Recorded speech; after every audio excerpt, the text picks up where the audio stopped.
Mensagem à Rainha de Sabá, William Marion Branham, quinta-feira à noite, 19 de janeiro de 1961, Beaumont, Texas, Estados Unidos da América.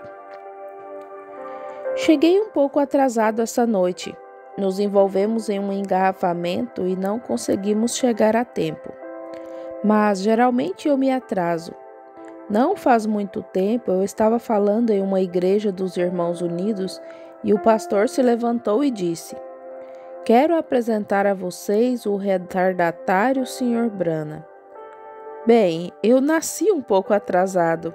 Cheguei atrasado ao meu casamento cerca de 2 horas. Então, se eu puder chegar atrasado ao meu funeral, estará tudo bem. É um evento ao qual eu realmente quero chegar atrasado. Estamos felizes por estar aqui nesta linda cidade. Enquanto dirigíamos nesta noite vindo para cá, eu me lembrei de alguns anos atrás, quando tivemos uma reunião aqui. E eu estava pensando em como as pessoas aqui nos proporcionam momentos maravilhosos. Como elas foram tão amáveis. E o Senhor nos abençoou.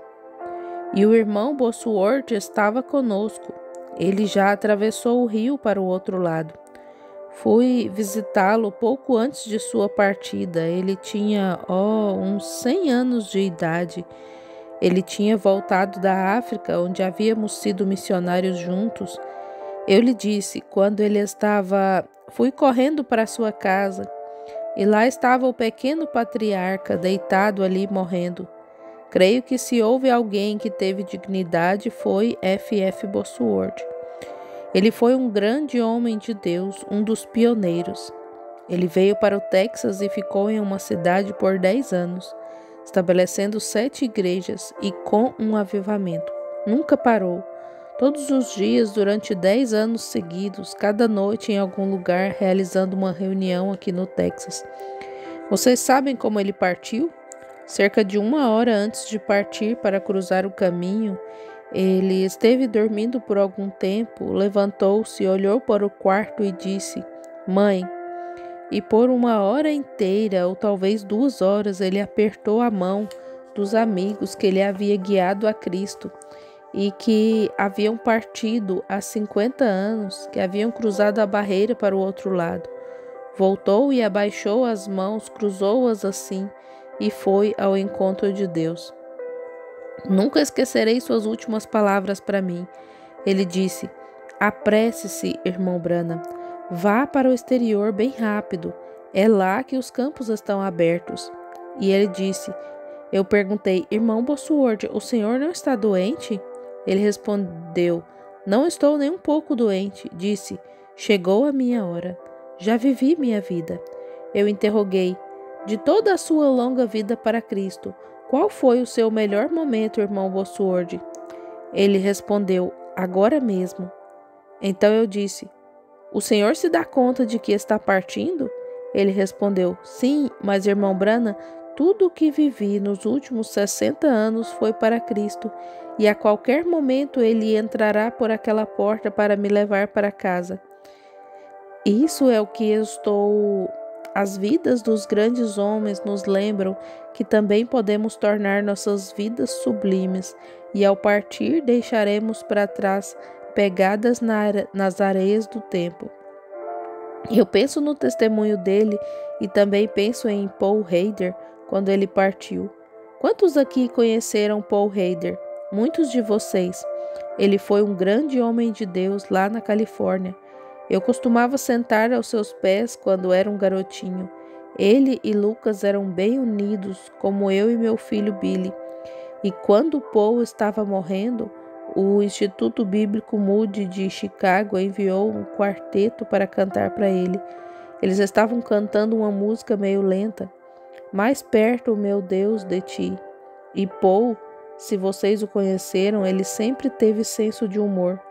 Foi ele quem escreveu o hino que é o meu tema, Somente Crer. Ele tinha senso de humor, estava sempre fazendo graça, como o irmão Bosworth.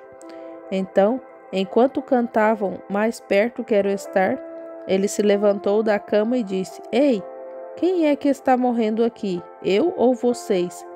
E prosseguiu: Abram essas cortinas e cantem para mim uns bons hinos evangélicos bem animados.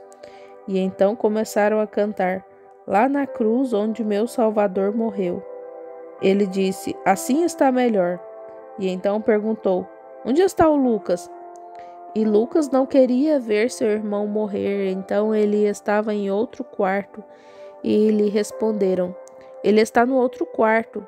E ele pediu: Diga para ele vir aqui. Lucas era um moço alto e forte, se vocês o conheceram. Ele, Paul, Billy Sunday e F.F. Bosworth e todos viveram na mesma época, portaram o evangelho em seus dias. Então, Lucas disse a Paul, ou melhor, Paul disse a Lucas, segurou sua mão e disse: Pense nisso, Lucas. Temos percorrido um longo caminho juntos, não é mesmo? Confirmou: Sim, temos, irmão. Mas afirmou: Pense nisso. Dentro de 5 minutos estarei na presença de Jesus Cristo, vestido em sua justiça. Apertou a mão de seu irmão e morreu.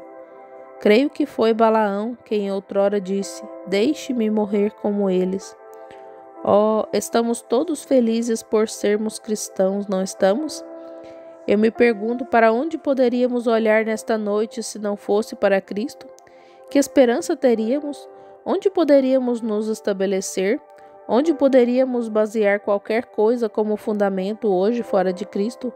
Oh, amigo pecador, você que está neste pequeno auditório nesta noite, deixe-me adverti-lo. Fuja da ira que está por vir. Há somente um esconderijo. Fico feliz que Deus tenha criado uma cidade de refúgio, Cristo Jesus. Podemos correr para lá e estar seguros. Recentemente eu estive na Índia, em Bombay, onde o Senhor nos permitiu para pregar para a maior multidão. Espaço em branco na fita. Milhares de nativos tribais quebraram seus ídolos no chão, recebendo a Cristo como Salvador. Creio que na Índia foi 3 vezes mais, mas não conseguimos contá-los. A Índia é um país basicamente bilíngue, como vocês sabem. Foi uma colônia da Inglaterra e apenas recentemente se livrou da falência, é claro. E então, eles estavam falidos e ganharam sua independência, por assim dizer. Então eu peguei um jornal e estava lendo a coluna em inglês e dizia: Suponho que o terremoto já tenha passado, os pássaros estão todos voltando. Gostaria de dedicar um momento para contar a história. Na Índia, eles são muito pobres. Creio que foi o lugar mais assolado pela pobreza que já vi em toda a minha vida. Vocês não têm ideia até irem lá uma vez e verem mães deitadas nas ruas, com seus bebês de rosto esquelético, com as barriguinhas inchadas. Eles estão morrendo de fome e implorando por algo para comer. Pedem para você levar o bebê, que a deixe morrer, mas tente salvar seu bebê. Mas se você pegar o que fazer com aquele e aquele outro? Estão por toda parte. É certamente uma coisa patética. E meu coração se partiu ao ver a Índia. Espero voltar lá neste outono. No jornal dizia que todos os pássaros tinham voado para longe de seus refúgios. Na Índia, eles não têm cercas bonitas como vocês têm aqui nos Estados Unidos, com arame farpado e assim por diante, e cercas de madeira caprichadas. Eles geralmente recolhem pedras e as empilham umas sobre as outras. Há 470 milhões de pessoas na Índia e, honestamente, sei que estou exagerando, mas eu diria que 400 milhões são de mendigos. Não sabem fazer nada além de mendigar. Eles têm muitos recursos naturais, mas não têm a mentalidade para desenvolvê-los. Tudo o que sabem é mendigar e praticar a religião. E eu fui recebido naquela tarde no templo dos jainistas por 17 religiões diferentes, e cada uma delas negava Jesus Cristo, ou ele ou Deus.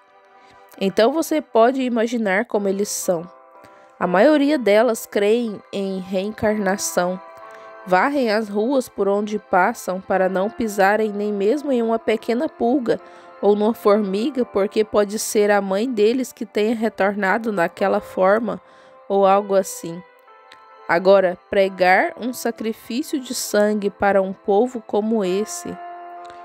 Mas naquela noite, quando o Espírito Santo entrou em cena, um homem totalmente cego estava ali. Tive uma visão de que ele receberia a visão.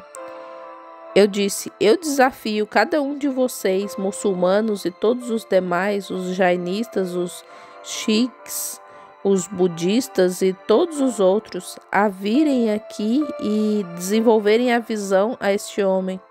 Perguntei: por que o público está tão silencioso? E afirmei: vocês não podem fazer isso, nem eu. Mas o Deus do céu, que ressuscitou Jesus Cristo dentre os mortos, prometeu estas coisas que vemos. E eu tinha acabado de ter uma visão. Eu não teria dito aquilo se não tivesse tido a visão. O homem vai receber sua visão. Eu desafiei. Agora, se os profetas muçulmanos são tão poderosos, que venham e lhe devolvam a visão, e eu me tornarei um muçulmano. E prossegui: vocês pensaram que era telepatia, que eu estava lendo a mente dele quando lhe disse que ele tinha que ter homens santos. Oh, vocês só precisam ir até lá para entender isso. Eu disse a eles: este homem é cego. Ele ficou cego olhando para o sol. Ele é um adorador do sol. Ele adorava a criação em vez do Criador. Sabemos disso. E eu interroguei: o que vocês fariam se os Sikhs quisessem convertê-lo à sua religião? Ou se os jainistas quisessem convertê-lo ao que quer que seja? O que eles fariam? Simplesmente mudariam sua maneira de pensar. Temos a mesma coisa nos Estados Unidos, um só Deus. Eu afirmei: todos os metodistas querem tornar todos os batistas metodistas. Os batistas querem tornar todos os presbiterianos batistas. Os pentecostais querem dominar tudo. Então, aí está. O que é isso? Mudar sua maneira de pensar. Mas tem que haver algo certo e algo errado. Eu segurei o Alcorão em uma mão e a Bíblia na outra e disse: um deles está certo e o outro está errado. Os dois não podem estar certos porque são diferentes um do outro. E desafiei: mas se Jesus Cristo, que me mostrou uma visão de que ele vai receber a visão, se ele receber a visão, quantos de vocês agora, vendo que seu sacerdote ou ninguém mais aqui pode lhe dar a visão, e o homem diz que servirá a Deus que lhe dá a visão? Agora, se Jesus Cristo restaurar a visão dele, quantos de vocês vão receber Jesus Cristo como seu Salvador? Até onde se podia ver, aquelas mãos negras estavam erguidas. Estimou-se que havia 500.000 pessoas. Então, e quando aquele homem recebeu a visão, ele me agarrou pela cintura.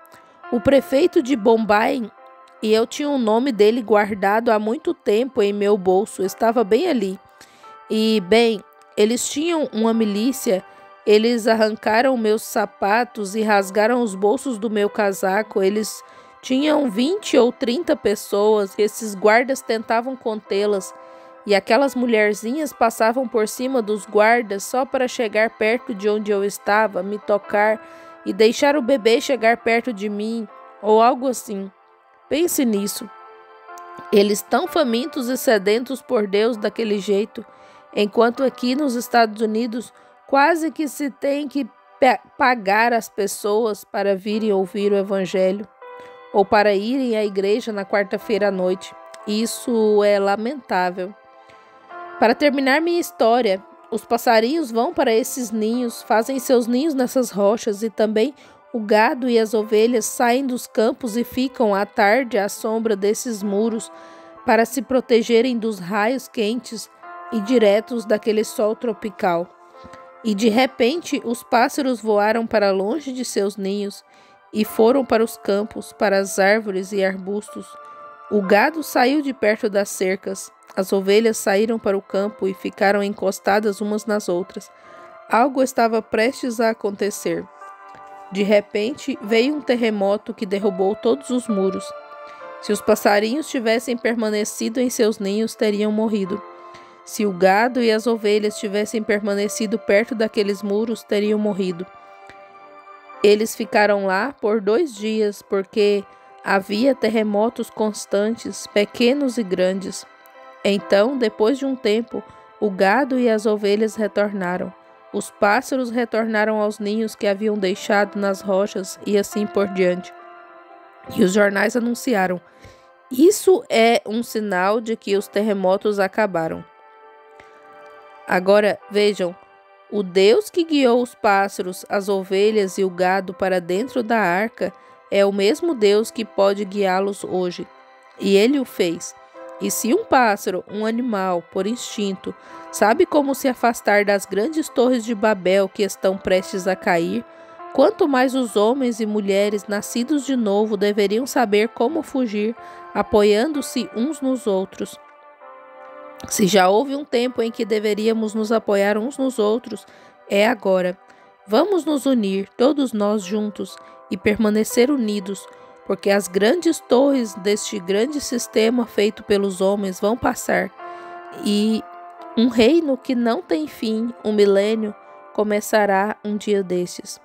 Diante disso, vamos nos aproximar da palavra agora, e antes disso, vamos inclinar nossas cabeças para orar.